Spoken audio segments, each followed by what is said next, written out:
या अय्युहल्लज़ीना आमनू खुदू हिज़्रकुम फ़ांफ़िरू सुबातिन अव इंफ़िरू जमीआ व इन्न मिनकुम लमन लयुबत्तिअन्न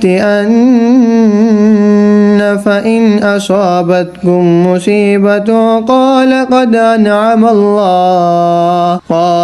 अनअम अल्लाहु अलैया इज़ लम अकुन मअहुम शहीदा वलइन असाबकुम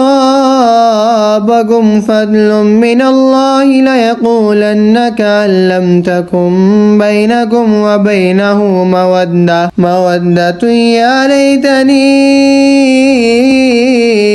कुन्तु मअहुम फ़अफ़ूज़ फ़ौज़न अज़ीमा फ़ल्युक़ातिल फ़ी सबीलिल्लाहि الذين يشرون الحياة الدنيا بالآخرة ومن يقاتل في سبيل الله فيقتل أو يغلب فسوف نؤتيه أجرا عظيما وما لكم لا تقاتلون في سبيل الله والمستضعفين من الرجال والنساء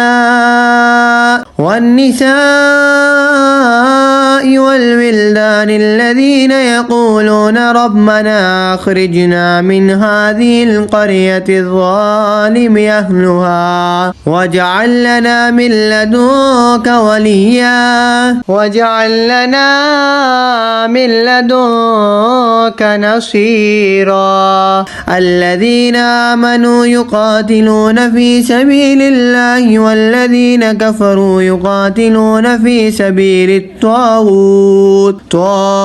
فقاتلوا أولياء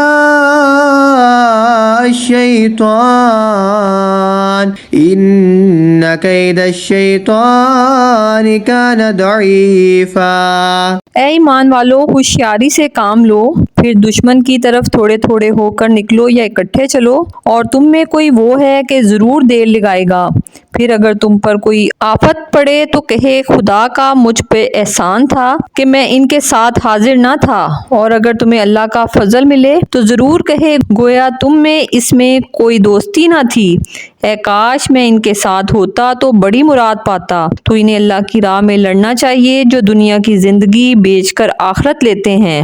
और जो अल्लाह की राह में लड़े फिर मारा जाए या गालिब आए तो अनकरीब हम इसे बड़ा सवाब देंगे। और तुम्हें क्या हुआ कि ना लड़ो अल्लाह की राह में और कमजोर मर्दों और औरतों और बच्चों के वास्ते जो ये दुआ कर रहे हैं कि ऐ हमारे रब हमें बस्ती से निकाल जिसके लोग जालिम हैं और हमें अपने पास से कोई हमायती दे दे और हमें अपने पास से कोई मददगार दे दे।